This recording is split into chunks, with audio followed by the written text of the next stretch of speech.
A Happy Ending by Anton Chekhov, 1860 to 1904. Translated by Constant Garnett. Lyubov Grigorievna, a substantial, buxom lady of 40, who undertook matchmaking and many other matters of which it is usual to speak only in whispers, had come to see Steichkin, the head guard, on a day when he was off duty. Steichkin, somewhat embarrassed, but, as always, grave, practical, and severe, was walking up and down the room, smoking a cigar and saying, "Very pleased to make your acquaintance. Semyon Ivanovitch recommended you on the ground that you may be able to assist me in a delicate and very important matter affecting the happiness of my life. I have, Lyubov Grigorievna, reached the age of 52. That is a period of life in which very many have already grown-up children. My position is a secure one.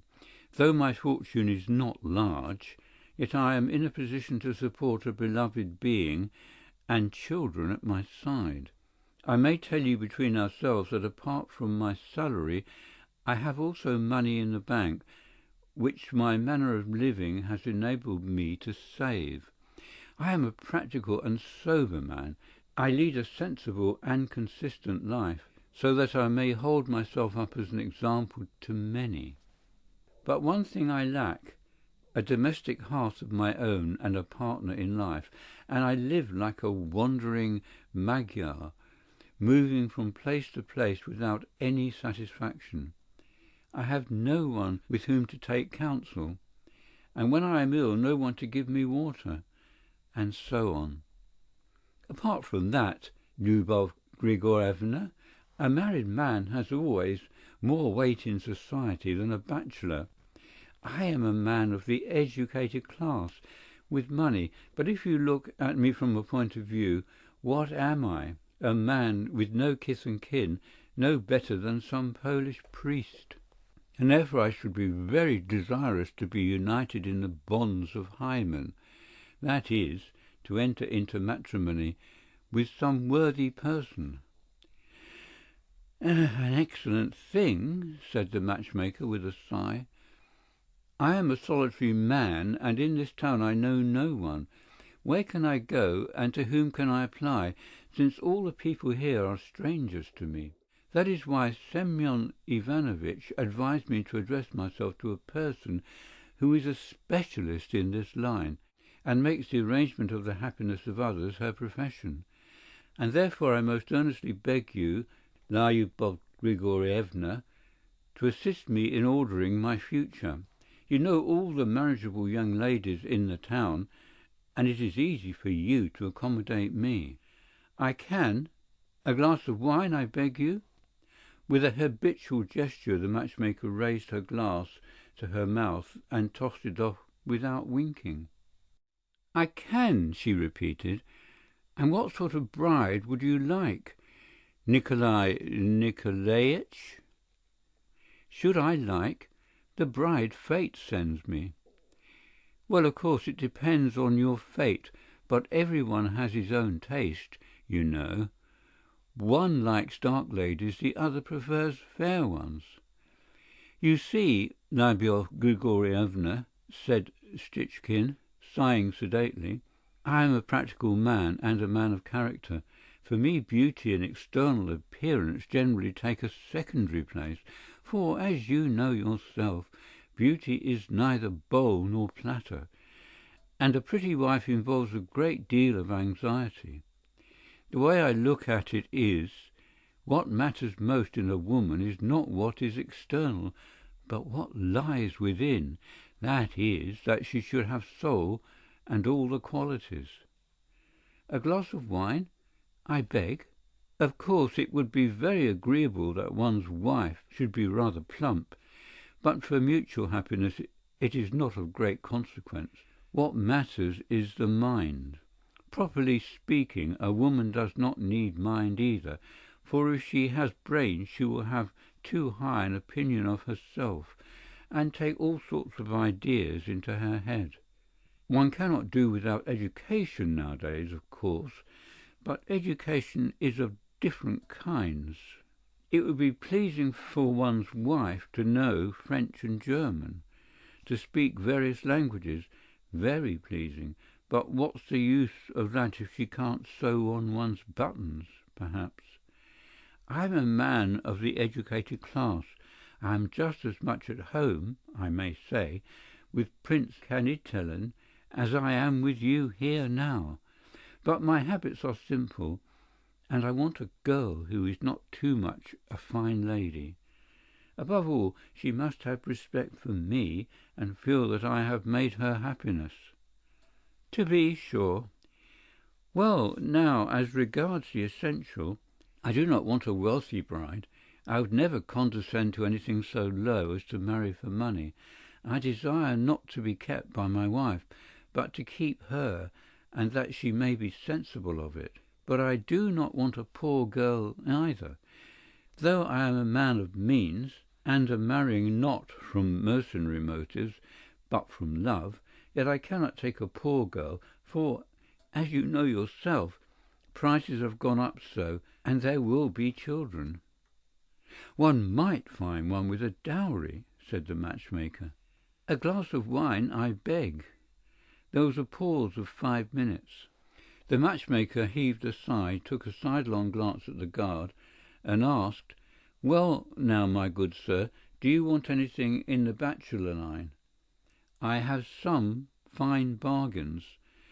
One is a French girl, and one is a Greek. Well worth the money." The guard thought for a moment and said, "No, I thank you. In view of your favourable disposition, allow me to inquire now how much you ask for your exertions in regard to a bride." "I don't ask much. Give me 25 roubles and the stuff for a dress, as is usual, and I will say thank you. But for the dowry, that's a different account." Stitchkin folded his arms over his chest and fell to pondering in silence. After some thought he heaved a sigh and said, "That's dear." "It's not at all dear, Nikolai Nikolaevich. In old days when there were lots of weddings one did do it cheaper, but nowadays what are our earnings? If you make 50 roubles in a month, that is not a fast. You may be thankful. It is not on weddings we make our money, my good sir." Stitchkin looked at the matchmaker in amazement and shrugged his shoulders. "Man, do you call 50 roubles little?" he asked. "Of course it is little. In old days we sometimes made more than 100. I should never have thought it was possible to earn such a sum by these jobs. 50 roubles. It is not every man that earns as much. Pray drink your wine." The matchmaker drained her glass without winking. Stitchkin looked her over from head to foot in silence, then said, 50 roubles. Why, that is 600 roubles a year. Please take some more. With such dividends, you know, Lyubov Grigorievna, you would have no difficulty in making a match for yourself." "For myself?" laughed the matchmaker. "I am an old woman." "Not at all. You have such a figure, and your face is plump and fair, and all the rest of it." The matchmaker was embarrassed. Stitchkin was also embarrassed and sat down beside her. "You are still very attractive," said he.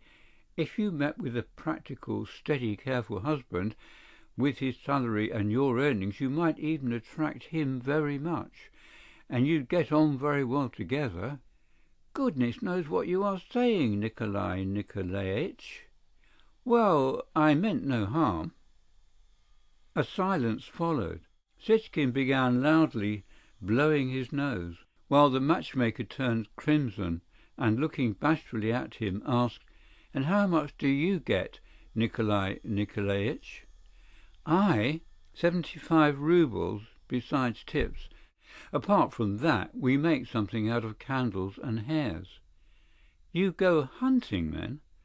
"No. Passengers who travel without tickets are called hares with us." Another minute passed in silence. Stitchkin got up and walked about the room in excitement. "I don't want a young wife," said he. "I am a middle-aged man, and I want someone who, as it might be like you, staid and settled, and a figure something like yours." "Goodness knows what you are saying," giggled the matchmaker, hiding her crimson face in her kerchief. "There is no need to be long thinking about it. You're after my own heart, and you suit me in your qualities. I am a practical, sober man, and if you like me, what could be better? Allow me to make you a proposal." The matchmaker dropped a tear, laughed, and, in token of her consent, clinked glasses with Stitchkin. "Well," said the happy railway guard, "now allow me to explain to you the behaviour and manner of life I desire from you. I am a strict, respectable, practical man. I take a gentlemanly view of everything, and I desire that my wife should be strict also, and should understand that to her I am a benefactor and the foremost person in the world." He sat down and, heaving a deep sigh, began expounding to his bride-elect his views on domestic life and a wife's duties. End of A Happy Ending by Anton Chekhov.